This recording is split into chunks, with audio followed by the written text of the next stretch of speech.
my true love for to see. Oh, Susanna, don't you cry for me, for I come from Alabama with my A good banjo. example of spacing. Yeah. Yes, let's get that in. It's a good example of spacing that an infantry soldier should have between each person to avoid mass casualties if they have a tripwire or a RPG or anything hits them. Yeah. Right?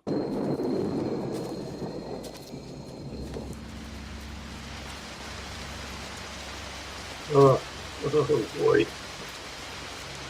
All right, Mr. Cole, it sounds like you have a story about the rain. The rain. It never stopped. You're always wet. 6 months out of the year, you could set your watch by it. It would rain like 4 o'clock in the afternoon. You'd be soaking wet. And, if you had to go out on night patrol, everything was wet. And overnight, you may dry off. And in the morning, you'd start your walk and you'd be walking through the wet shrubs and you'd be soaking wet. Then by noontime, you may dry out. Then again, 4 o'clock, the rain would come. But night ambush was horrible. That was probably one of the scariest parts of the whole job. So just being out there by yourself. Oh. And well, as you see in the movie, the shadows create images in your mind. And you swear there's somebody out there. And it's luckily being with the Palace Guard, we didn't have to do too many night ambushes. We were exempt because we were special. We were the Palace Guard. So, and that was one of the good things about being there.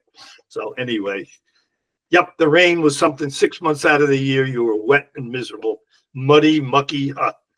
Yeah.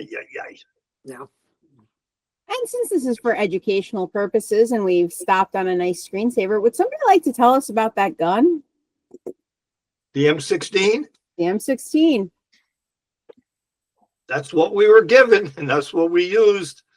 So a lot of guys didn't want to carry it because it did jam if you didn't maintain it properly.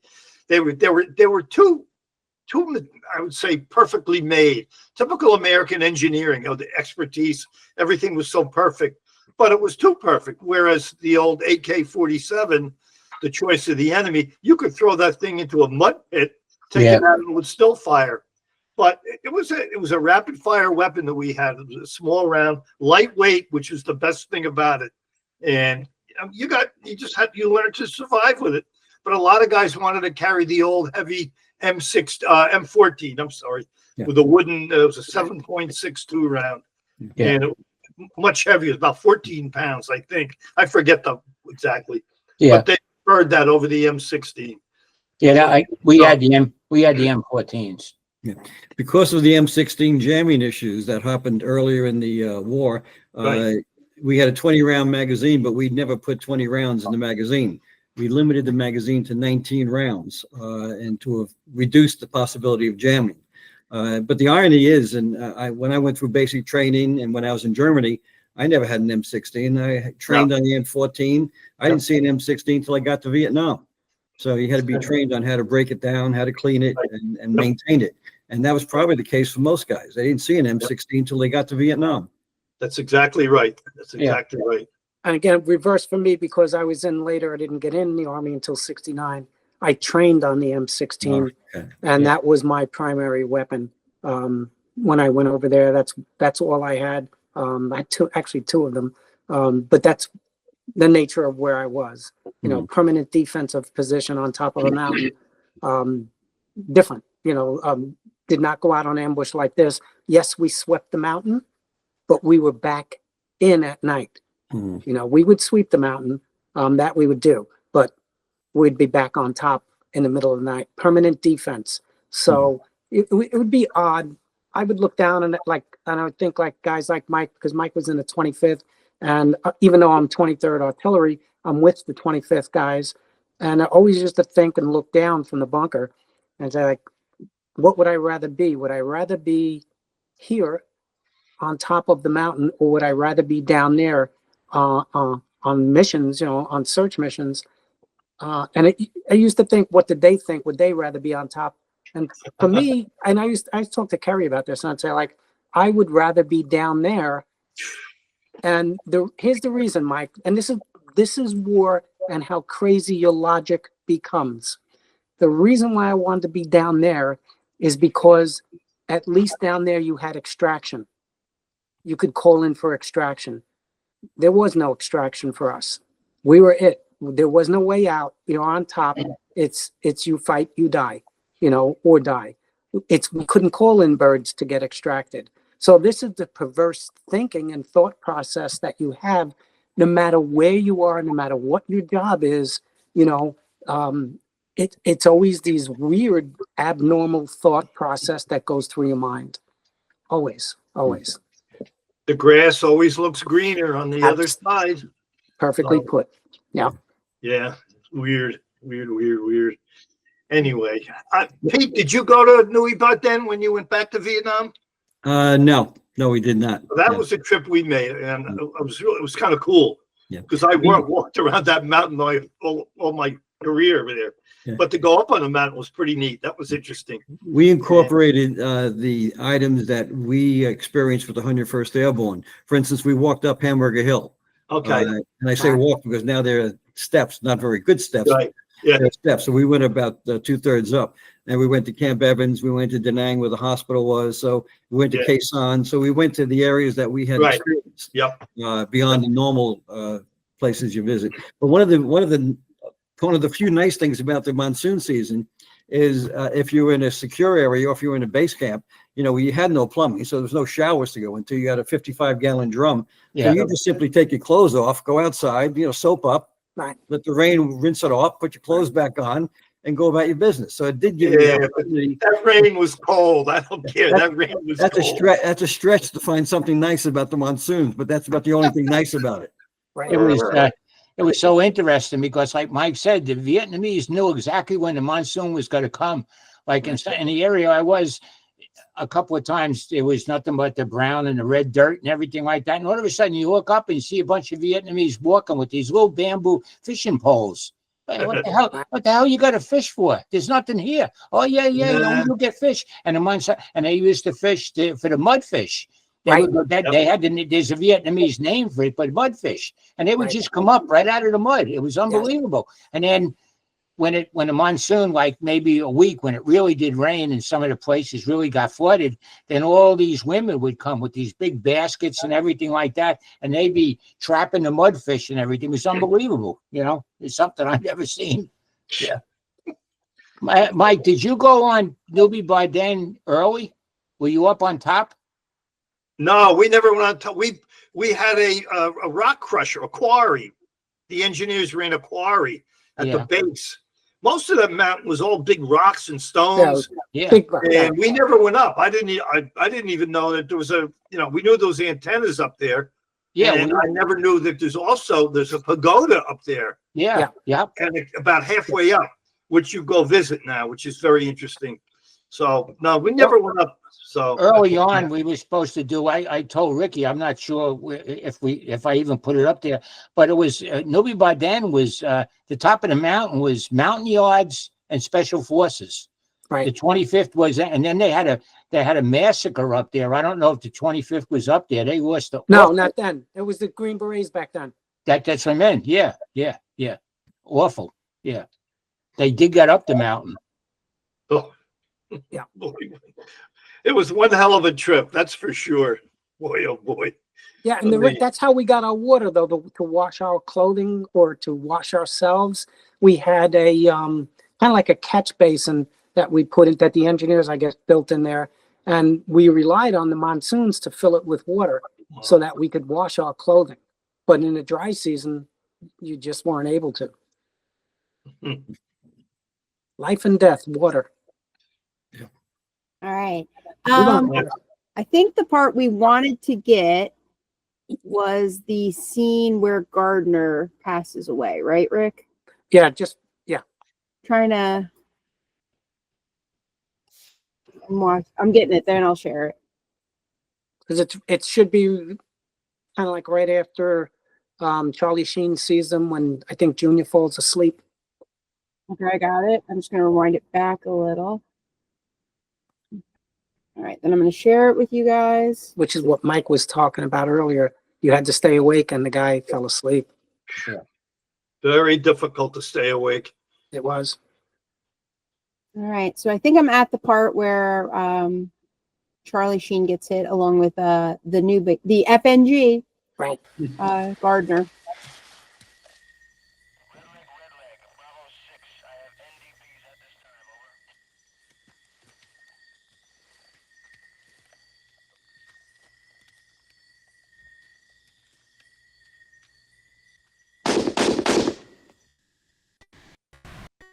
Hey, little guy, gonna be okay. Okay? Don't worry. Big Harold, do you know if you're gonna die? You feel like everything's just gonna be fine? Don't give me that morbid bullshit. About to get out of here. They're gonna give you 3 hot meals a day. White sheets. Them pretty white nurses. They're gonna give you blowjobs. Think about what he's All saying. about Yep. them white bitches. Think about what he's saying right there. He's telling you, don't worry about it. You're only wounded. You're going to get out of the jungle. You're going to go where there's a nice soft bed, white sheets, and nurses to take care of you. So it's not all that bad to be shot. That's what he's saying right there. Baby talking, man. The cocksucker fell asleep. He let him walk right up on us. He don't do shit. Just shut up, Junior. You relax, okay, man? It's not so bad. Diane. How long? How long? Just...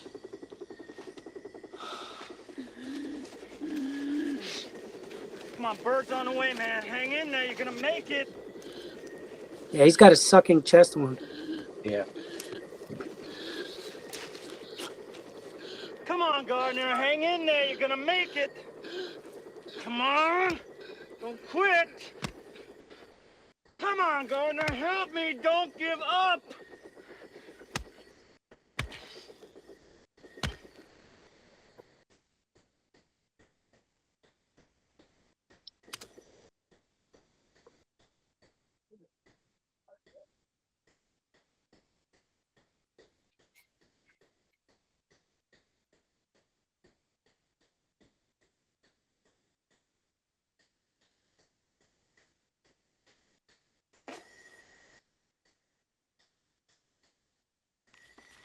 Y'all take a good look at this lump of shit.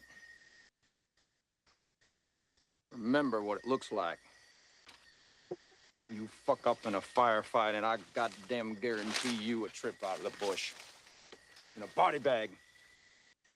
Out here, assholes, you keep your shit wired tight at all times. And that goes for you, shit for brains. You don't sleep on no fucking ambush. And the next sumbitch I catch copping Z's in the bush, I'm personally gonna take an interest in seeing them suffer. I shit you not. Doc, tag him and bag him. Oh, man. I didn't fall asleep, Sergeant. It was Junior. Chicken face, chicken shit. You and All right, so that's that scene. Does anyone want to say anything about that? Yeah, Whether all that really happened, I don't know. You know, it's kind of rough. Having never been in that kind of situation, I don't know. yeah. Again, it's at Hollywood. I'd like to go back to something that Charlie Sheen said about dying. It's not so bad. I think when you're there, you know, if you can't experience fear 24/7. So a lot of people became very fatalistic. You know, I'm going to go through what I have to do. I'm going to do the things I need to do, but I'm not going to get myself so worked up that I can't function.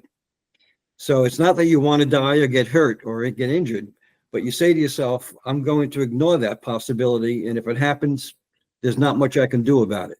So it's a fatalistic view of what your experience is going to be. And that's what hit me when he said, dying, it's not so bad. It's almost like he's being fatalistic at that point. Yeah, right. It's actually relief.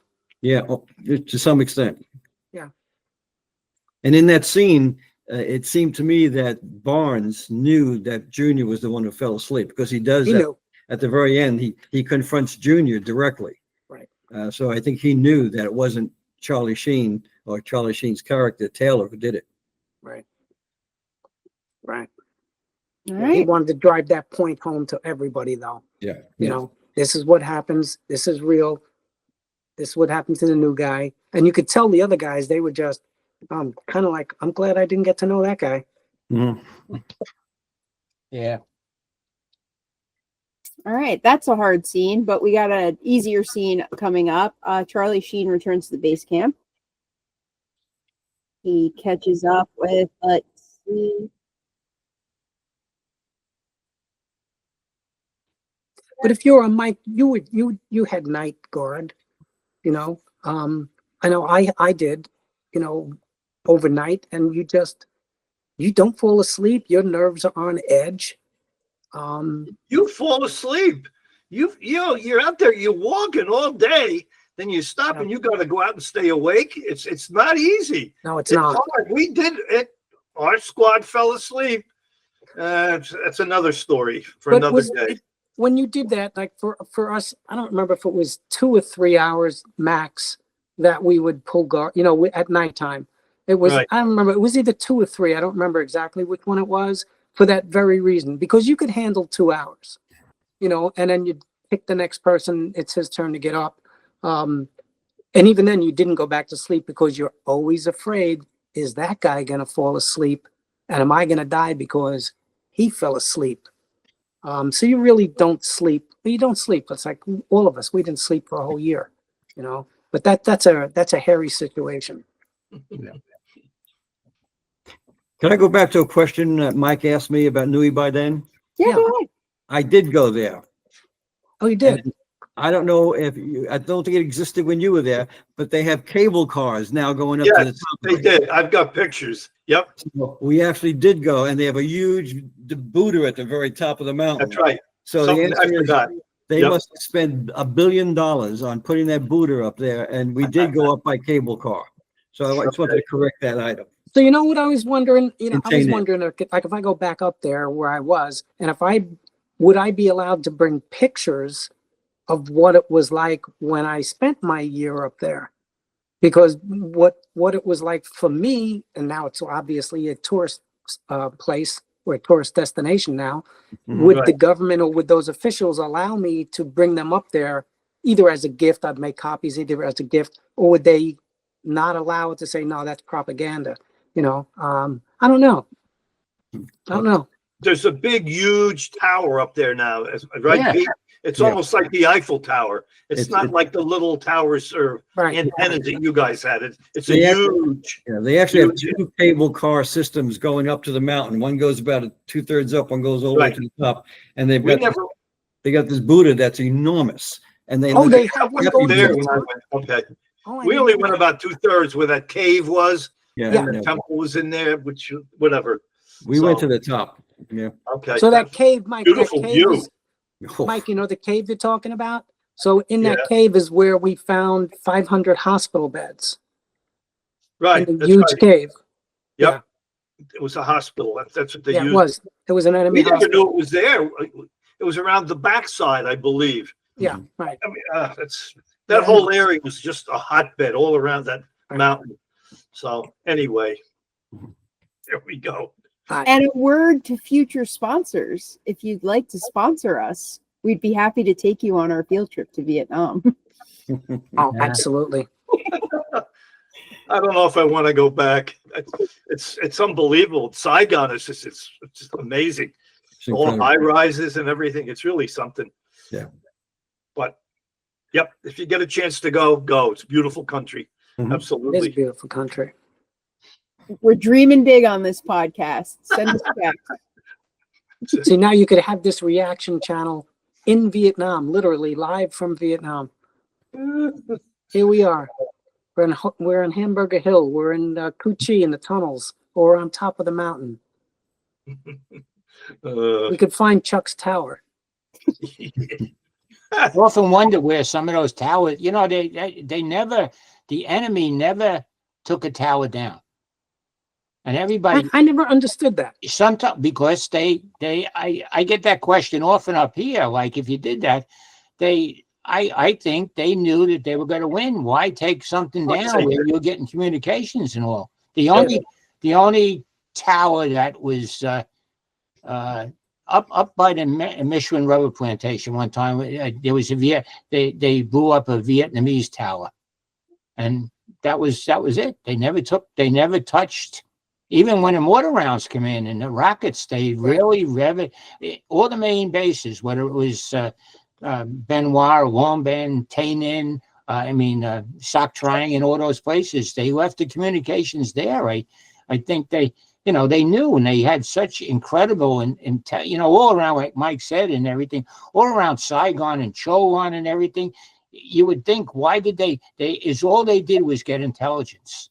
That's all they ever did was get intelligence and steps and where buildings were and where convoys went and all. So when Tet came, boom, they had one of the very interesting things with Tet. I don't want to take, but in 1966, all the capital region was policed by the 25th Infantry Division. That was it. They were. In 1967, Westmoreland signed a decree, and the policing of Chowan and Saigon and Gia Dinh province almost was given over to the Vietnamese police. 25% of the Vietnamese police were Viet Cong. So, and all of a sudden, you would see these convoys and funerals. All these funerals. Well, I remember going through one time, and one guy said, "I can't believe that all these Vietnamese soldiers are dying." And there were no coffins. They were all bringing the AK-47s to a place in Chowan. But what happened was, you'll see in some of the films, when they stored them in the basement of, I think it was either an automobile shop. I don't remember what it was. I didn't know about it at the time.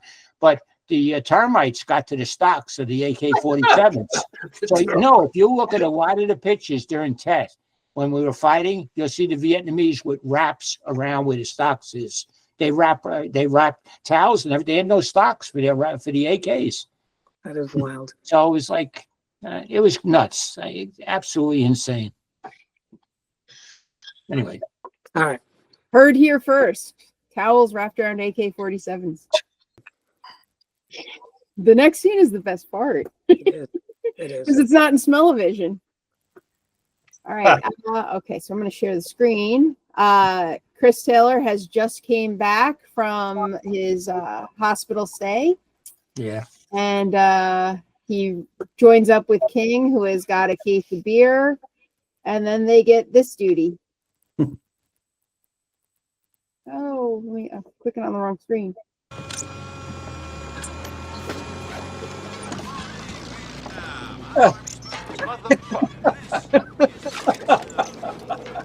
Oh boy. I'm too short for this shit, man.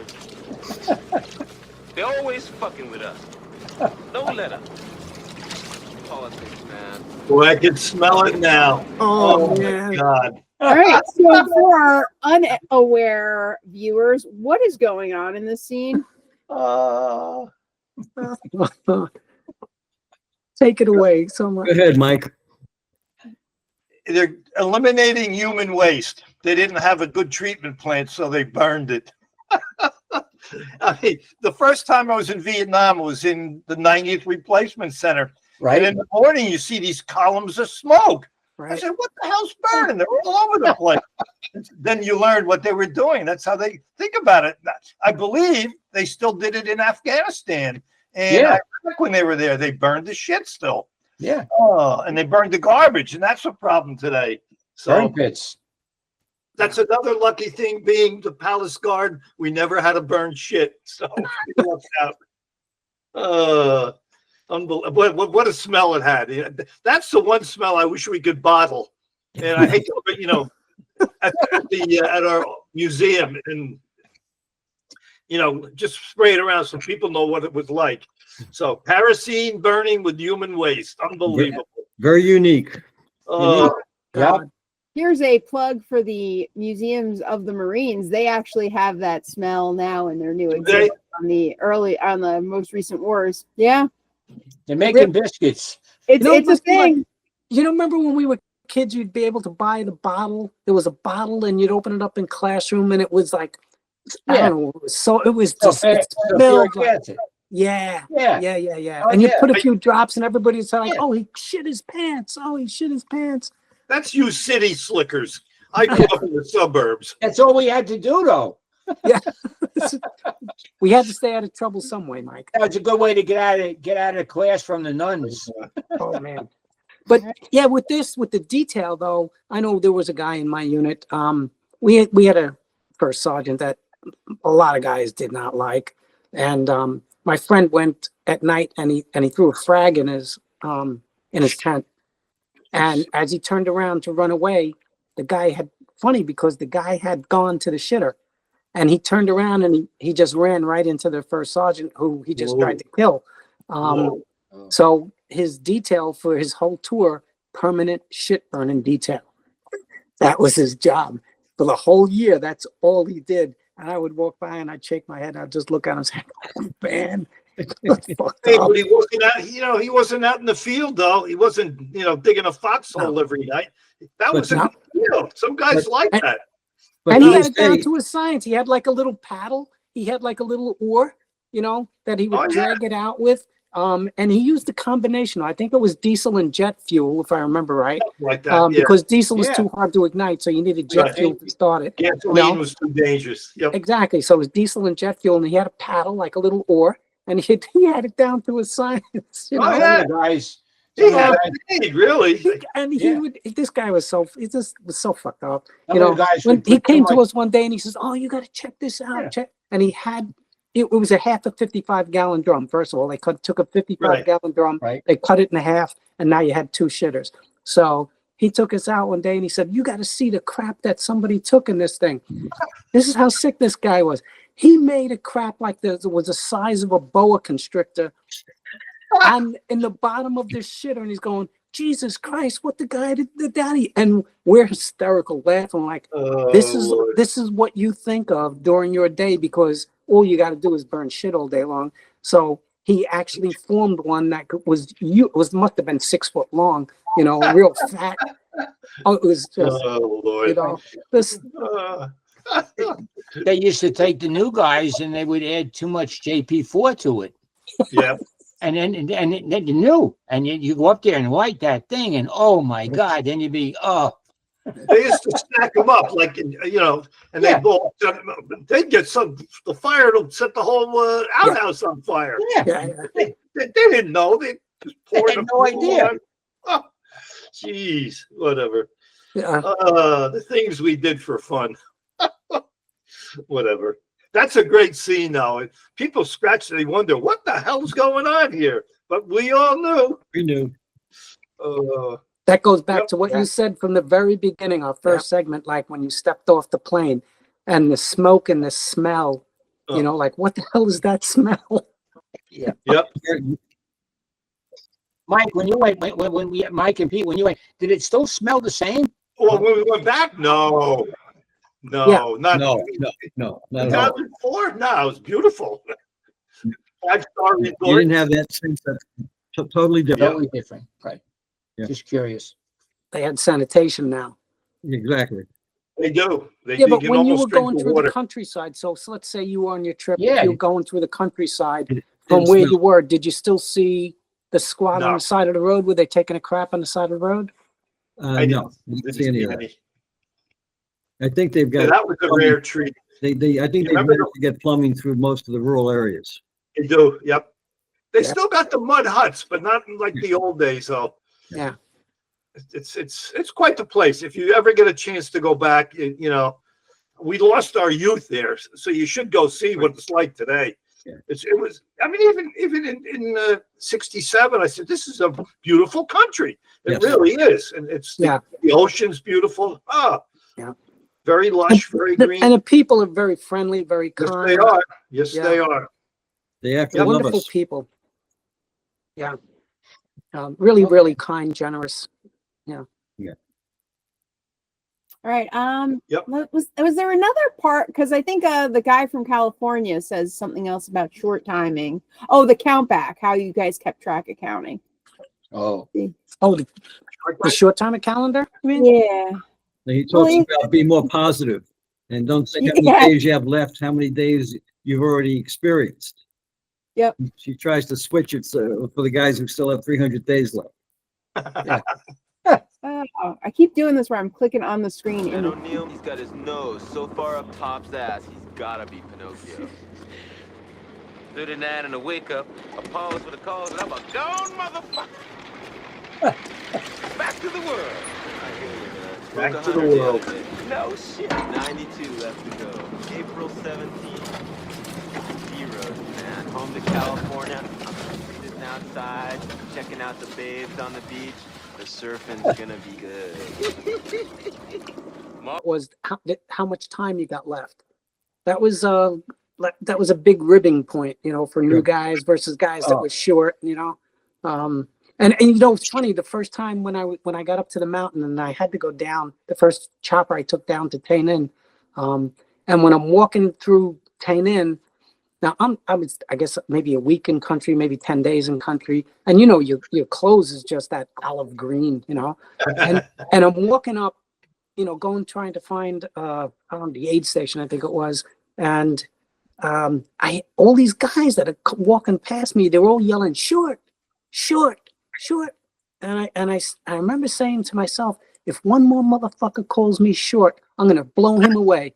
I had no idea that they meant. That's how much time they were short. They were out in the country. I thought they were making fun of my height because I'm small, you know. Short, you motherfucker! You call me short again, I'm gonna blow your head off. No, Rick grew up in New York. That's right. And if you were having children watch this, maybe it's time to hide the kids. And then you get the terms that, like, once you break 100, you become a 2-digit midget. Yeah, right, right. Once you break 10, you know, you become a single-digit midget. Single digit. Then there's just a wake up. Wake up. Yeah. Right. And the calendars were fun too. That's one thing that we should put up, Keri. I can send you a picture of the short timer calendar. Oh yeah.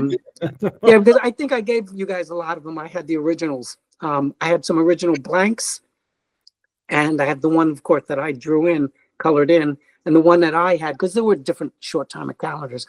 You know, the one that I had that I gave out with the girl laying on her side with her legs spread open, and it started at 100, and you worked backwards as each day went by, and until you finally get to number 1, you know, which was the sweet spot, and that's when you went home. All the calendars had the same theme. And this would be a plug for our Facebook and Instagram, where we will post these short-term calendars. Yeah, absolutely. Subscribe and like us.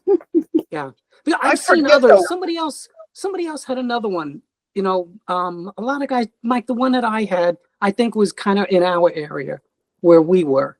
And I know some of the other guys that are up more toward the north had a different short time. Same theme, but different. Right. Yeah. I thought they were 365 days, most of them. I don't remember the whole. Mine was 100. That was long enough. Yeah. Well, if you made it to 100, then you were worthy of a short timer calendar. I guess that was, I forget what That it was, was. I think, the thinking of that. Hey, Pete, did you guys have a mimeograph machine? No. How did you make it? Just carbon copies? No, we did have a, we had one at headquarters, not in the brand, not in the, you know, headquarters was down the hill. The 5 companies were up the hill.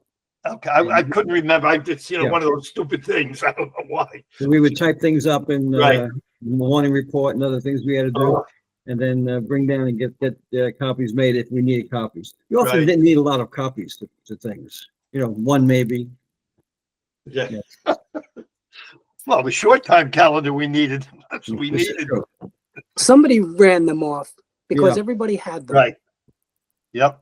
Yeah. For the young folks on the call, the mimeograph machine is an old school copier. Now, I have been teaching since the dinosaurs were on the planet. I did not have a mimeograph. Really? First grade teacher did. That's what they called them, mimeograph. Mimeograph. The smell of that ink. Right, the ink. It's right back. Yeah. I guess that's a teacher's version of the smell of the shitter. Good point. Something That's a like stretch. Okay, in the shitter scene, we're at the part where we find out that Chris may have volunteered for this. So let me just get you back a little. And I'm going to share. Some guys did that. They'd get out of the field. They wouldn't have to go out on ambushes and, that kind of thing. That was their job, and they liked it. And they were safe. Chris volunteered to go to Vietnam. Yes. Chris volunteered to go to Vietnam. Yeah, so did I. He didn't get Yeah. drafted. Right. Yeah, I volunteered too. Yeah, All me right. too. Dude. Hey, Taylor. How in the fuck you get here anyway? So you look educated. I volunteered for it. You do what? I volunteered. I dropped out of college and told them I wanted the infantry, combat, Vietnam. You volunteered for this shit, man? You believe that? You was a crazy fucker. Giving up college? Didn't make much sense. I wasn't learning anything. I figured why should just the poor kids go off to war and the rich kids always get away with it? Oh, I see. What we got here is a crusader. Sounds like it. Shit. You gotta be rich in the first place to think like that. Yeah. Everybody know.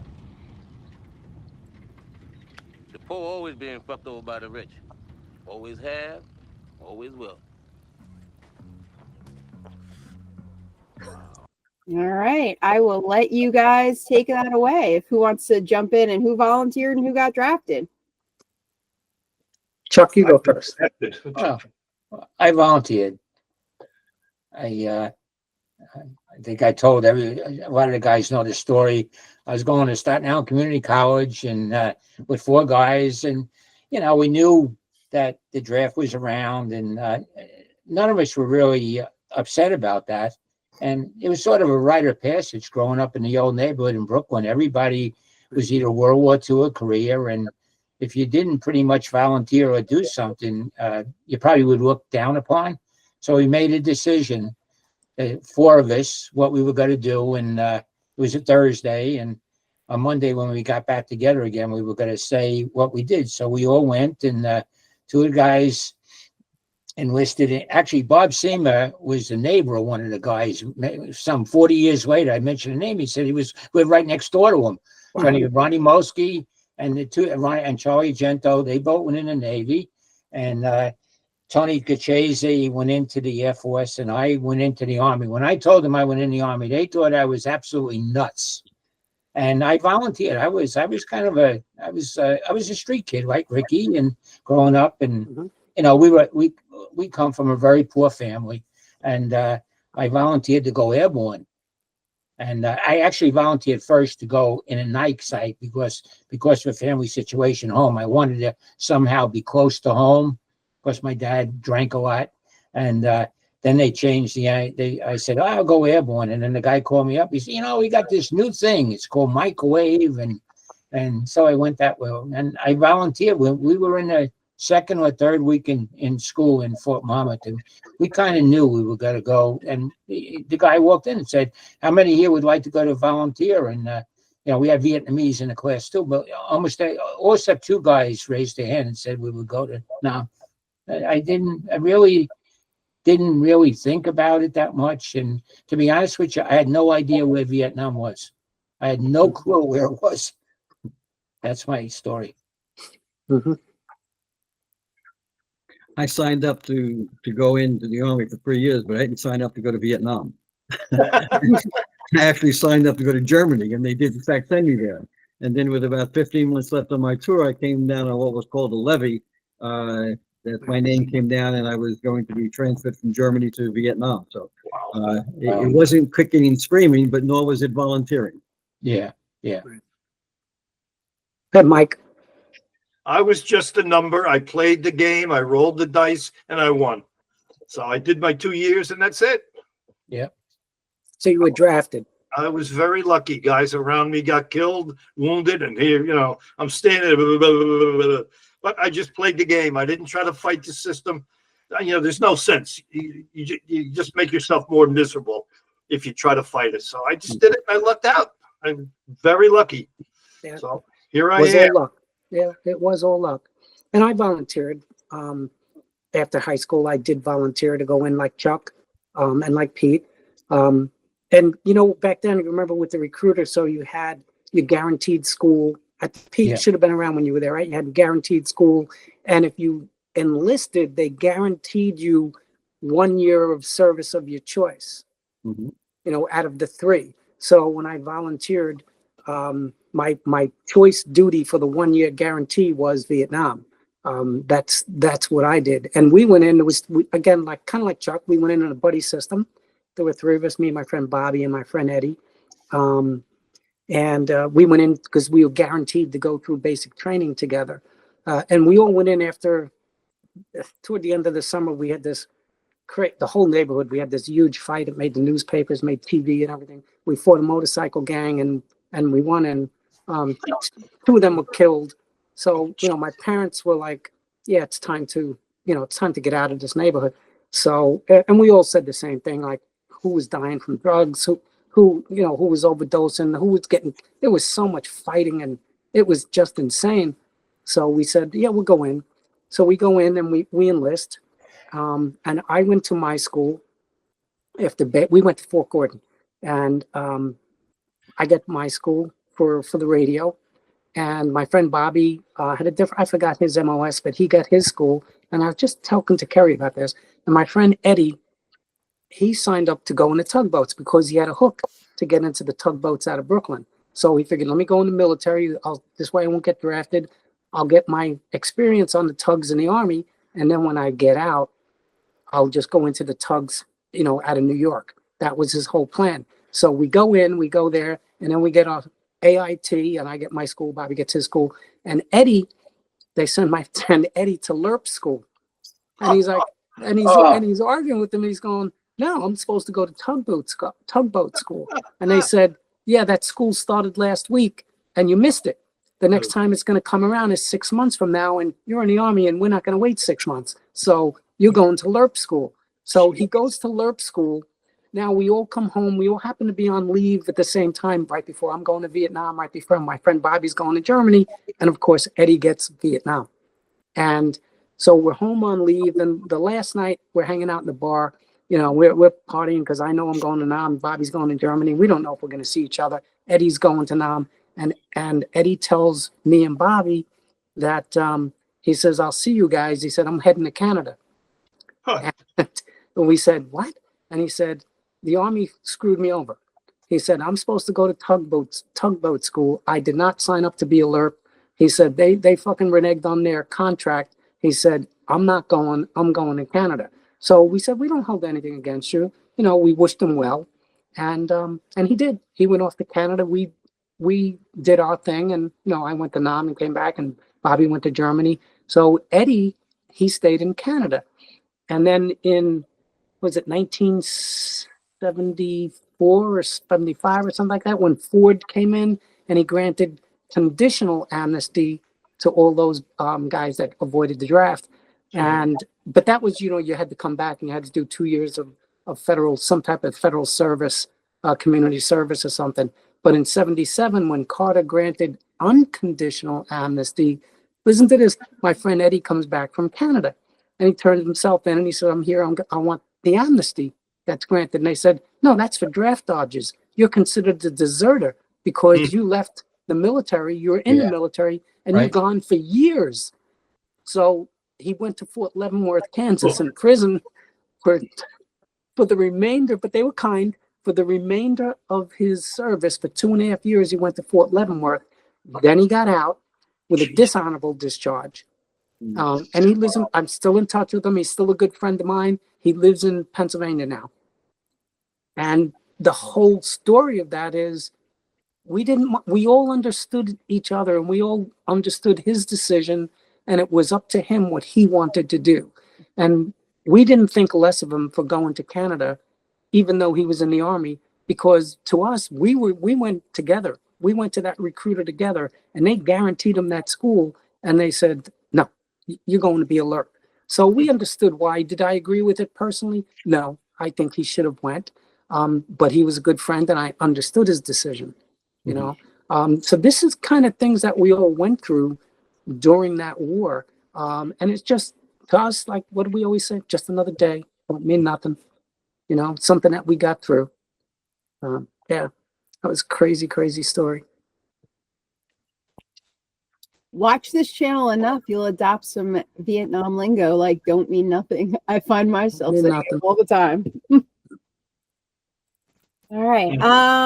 That takes us, we got the shitters and we got volunteering. Does anyone else have anything to say about the draft or the volunteering? The only thing about the draft, if I didn't know it at the time, you could push up your draft. So when you turned 18, you could go in for 2 years. Really? And that was a Yeah. program. I wish I had known about it. I would have been done by the time I was 20. The war wasn't even going on then. But they don't tell you all that stuff. You don't know. But that was today. I don't know what they have. So. Interesting point. So I'll ask everyone, what was the age of each of us that went in? Mike, how old were you? 23. You were 23 when you were an old guy. We would call you an old man. Yeah, I still am an old man. Chuck, how old were you when you I were was listening? I was 19. Pete? Yeah. How old? I was 18. When it, you know, one of the things too, when you wanted to like radio school, but they didn't tell you, like Fort Monmouth, the radio school was 28 weeks. Now, every second week you get a test. You had a module that you had to take, and you had to pass that test. So you would go for 2 weeks, you would get the module, pass the test, and then you get another one, and well, you could fail only one test in that 28 weeks. Or the first time you could recycle back, and none of us wanted to recycle back to the because we were with these guys for so long. You have this bond, but if you failed another test, you won one Bravo. Yeah, that's a great point. That's a great point, Chuck, because that's true. If you enlisted and you got a school of your choice, and if you washed out of that school, straight to 11 Bravo. Yeah, and one of the things that happened to me, I was in my 20th week. And I got a blood clot in my leg, and I was home. We had to leave, and they told me report back to Fort Monmouth. I fled back to Monmouth. That Sunday night, they threw me right in the hospital. It was Patterson Army Hospital. Was it? And then next morning, I woke up. My leg was up and everything like that. And this major came in and said to me, they used to call me kid, and I still to this day I hate that when they call you a kid because I was short and runty and. You know, so he said to me, "This is your kid. This is your ticket out of the Army." So I don't curse, even though I'm from Brooklyn. I just said, "F you, Major," you know. And with that, you know, next thing I look at the thing, there's my saintly mom who came all the way from. We had no more. She took 3 buses, a train to come see me in the hospital, and the next day. A junior grade, I think it was a lieutenant commander. He says, I said to him, I want to be back with my class. You have this bond. People do not understand that. Right. I want to be with my class. So he said, well, you know, if the fever goes down, and we'll see by Thursday. So Friday was the module for the test. And all of a sudden, Friday morning, you know, I was going to be put on limited duty, but not till next thing you know, the nurse comes in. These 2 guys come in from my class. They throw me in the back of a 3/4-ton truck. I still had my ass was still hanging out of the back from that sting. And I went and took the test. And I took the test. I supposedly passed the test. I have no idea that I passed. But anyway, I graduated with my class. And the day we graduated, we went to have a drink and all, and who's there but the instructor was there. Sergeant Christmas, his name was. So I go up to him. I said to him, you know, I can't believe I passed that test. He said, you didn't pass the test. So I looked at him. He said, but I got a lot of liquor. They went out and bought booze. So I never passed the test. I never recycled back. And those were the guys I went to Nam with. Wow. So there's this bond that you guys all know. Yeah. Yeah. I wasn't allowed to go to graduation when you graduated from basic training. Yeah. But that last day, the sergeant, I started Brooklyn, we're from Brooklyn. So, I started goofing on him. And I was making so much fun of him, and everybody, all the other guys were hysterical laughing, they told me, they said, yeah, you're not going to graduation. You could stay here by yourself. I was like, okay, I don't care. I don't have to walk in that parade in front of the general with all the company. It was weird, but you remember the company we had in Fort Gordon? We were like the last one in the old World War II barracks, you know, because we all went in, you guys all went into those World War II barracks. Yeah. So we were the last one. After that, they built some brick barracks or something like that. We had every single guy. We went from Fort Hamilton, Brooklyn, you know, to Right. Newark Airport, to Georgia, to South Carolina, and then they bused us to Georgia. But our basic training company, 125 guys, all from New York. And all the DIs there just said, like, this is going to be a nightmare. These fucking guys, you know. It turned out we broke every single record on Fort Gordon. So we were the did. best So of the best in the entire fort, in the entire history of the fort. We did the best PT, the best rifle. We were the best of the best. And we're like, these fucking degenerates from New York. Look, you know. Yep. Yeah, it was pretty amazing. And you believed it. They tell every They recruit did. group same Oh, you were thing. the best of the best. They Yeah, tell every class through that. pat you on the back and you're on your way. Oh, yeah. Yeah, right. Yeah, you're a badass. Whatever.